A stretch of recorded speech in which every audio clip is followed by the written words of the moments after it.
سامعین و ناظرین، انفیکشن کنٹرول سوسائٹی آپ کی بہتر صحت کے لیے، آپ کو مختلف پرابلم سے بچانے کے لیے ویڈیوز کے سلسلے کو جاری کیے ہوئے.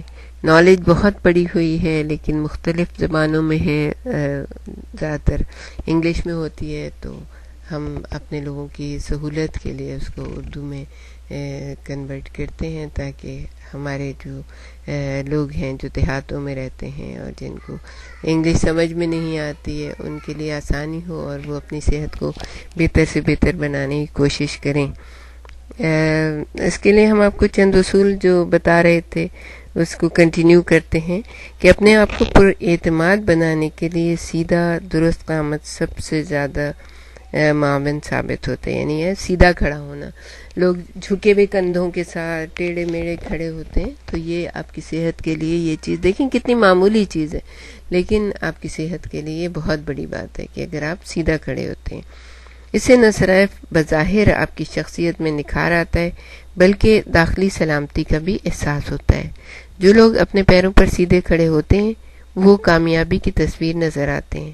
سیدھے کھڑے ہونے سے ایک ضمنی فائدہ یہ بھی ہے کہ اس طرح آپ کے پیٹ کے اعضاء پر دباؤ رہتا ہے جس سے وہ ڈھیلے نہیں ہونے پاتے. یعنی کہ پیٹ جو نکلا رہتا ہے یہ ڈھیلا پڑا ہوا ہوتا ہے. اگر آپ سیدھے کھڑے ہوں گے، آپ اپنی عادت بنا لیں گے، کیونکہ بہت سارے لوگوں کو سارا دن سیدھے کھڑے ہو کے کام کرنا پڑتا ہے، تو اس کے اندر اگر جھکے نہیں، بالکل سیدھے کھڑے ہو کے کام کریں تو پیٹ کے اعضاء پر دباؤ رہتا ہے اور وہ ڈھیلے نہیں ہوتے اور وہ بالکل سیدھی حالت میں، صحیح حالت میں رہتے ہیں. قامت درست کرنے کے لیے اپنے آپ کو زیادہ تھکن سے دور رکھیں، کیونکہ جب آپ تھک جاتے ہیں تو آپ ڈھیلے پڑ جاتے ہیں. تو زیادہ تھکن کیجیے. اس کے لیے ہماری ایک بہت امپورٹنٹ ویڈیو ہے کہ جب آپ تھک جاتے ہیں تو یا تو آپ تھوڑی دیر کے لیے، بعض لوگ ایسے ہوتے ہیں کہ 2 منٹ کے لیے وہ بیٹھے، تھوڑا سا انہوں نے آنکھیں بند کی، اپنے دماغ کو سکون دیا، اور اس کے بعد جب وہ کھڑے ہو جاتے ہیں تو چاقو چوبند ہو جاتے ہیں. تو جب آپ تھک جائیں تو اپنے اوپر مسلسل تھکن کو طاری نہیں کیے کہ تھکن ہو رہی ہے اس کے بعد مزید تھکن نہیں. آپ اپنے آپ کو تھوڑا سا ریلیکس کریں، تھوڑا سا آرام دیں، پھر کھڑے ہو کے دوبارہ سے یعنی سیدھے کھڑے ہو کے کام کریں. آپ کہ تھکن سب سے عام وجہ ہے اور غلط قامت اور غلط طرح سے کھڑے ہونے کی. یعنی کہ جب آپ تھکن آپ کو ہوتی ہے تو پھر آپ ڈھیلے ڈھالے کھڑے ہوتے ہیں، تو اس وجہ سے آپ کا جو ہے جسمانی صحت اور گرتی بھی محسوس ہوتی ہے. جلد بازی اور عجلت صحت کی دشمن ہے. یعنی اگر آپ جلدی کھا رہے ہیں، جلدی کام کر رہے ہیں، جلدی سارا بھاگ دوڑ کر کے فکر و تشویش میں مبتلا ہوئے، ہم سب کو ایسا طرز زندگی دیا ہے کہ جو خودکشی کا نمونہ ہے. یعنی بھاگ دوڑ، جلدی، ادھر سے ادھر، پریشانیاں، تھکن، یہ ساری جو ہے نا، یہ ایسا لگتا ہے کہ انسان خودکشی کی طرف مائل ہے. سکون، عافیت، تھکن سے بچاؤ، نیند پوری رکھنا، سیدھا کھڑا ہونا، ورزش کرنا، یہ بات یاد رکھنی چاہیے کہ جس طرح زندگی کے دیگر معمولات ادا کرنے کے لیے وقت چاہیے، اسی طرح تندرست رہنے کے لیے بھی وقت کی ضرورت ہے. آپ کو اپنے لیے بھی تھوڑے سے وقت کی ضرورت ہے. آپ صحت مند تندرست رہنا چاہتے ہیں نا، ڈاکٹرز کے پاس جانے کی اس کے لیے آپ کو ضرورت نہیں ہے. آپ سوچیں کہ کیا آپ کی نیند پوری نہیں ہو رہی ہے، کیا آپ کو تھکن زیادہ محسوس ہو رہی ہے، کیا آپ کو کھانے میں کوئی پرابلم ہے.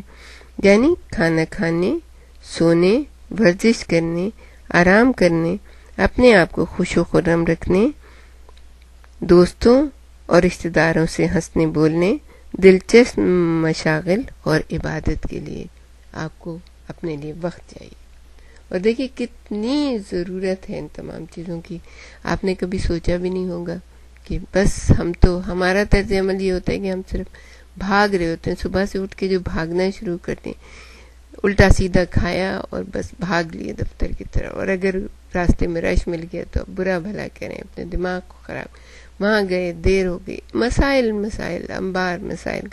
صحت تو لازمی بات ہے کہ خراب ہونی چاہیے.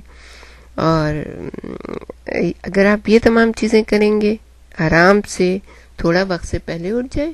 اگر آپ کو لگ رہا ہے کہ آپ کو دیر ہو جائے گی یا کچھ، تھوڑا سا آدھے گھنٹے پہلے اٹھ جائیے، فریش ہوئیے، نہائیے دھوئیے اور اس کے بعد اپنے کام کی طرف نکلیے۔ وقت کی قدر کے ساتھ ان سب وظائف کو مناسب وقت دیں۔ اس طرح کچھ وقت باہر گزاریں، اپنے لیے، اپنے خاندان کے لیے اور کار خیر کرنے کے لیے۔ اگر آپ کار خیر کریں گے، سکون و اطمینان سے رہیں گے، آپ کا دل بھی مطمئن ہوگا اور جو دن بھی گزرے گا وہ منور گزرے گا۔ اپنے آپ کو جدید طرز زندگی سے ہم آہنگ ضرور رکھیے، لیکن ایک انتہا پر نہیں چلے جائیں، بلکہ متوازن رہیں۔ کھاتے وقت بہت زیادہ کھانے سے پرہیز کریں، نہ اپنے آپ کو تھکائیں۔ اگر روزانہ کے معمول سے یہ تین چار چیزیں آپ باہر نکال دیں تو چند دن تو آپ کو ان کی فرقت ضرور محسوس ہوگی، لیکن اس کے بعد آپ خود کو نہایت اچھا محسوس کریں گے۔ کون سی چیزیں ہیں؟ چائے ہے، بے انتہا لوگ چائے پیتے ہیں، 10 پیالیاں پی جاتے ہیں، اس سے بھی زیادہ پی جاتے ہیں۔ کافی ہے، بے انتہا کافی۔ تمباکو اور منشیات، شراب نوشی ہے، اور جو جیسے نیند آنے والی دوائیں ہیں، اس قسم کی چیزوں کو اگر آپ اپنے آپ سے دور کر دیں گے تو آپ ضرور اچھا محسوس کریں گے۔ زندگی میں توازن پیدا کرنے کے لیے ضروری ہے کہ کام اور تفریح میں توازن ہو۔ آپ ہمارے ساتھ ہی رہیے گا، ہم آپ کو اور بھی بہت کچھ بتانا چاہیں گے۔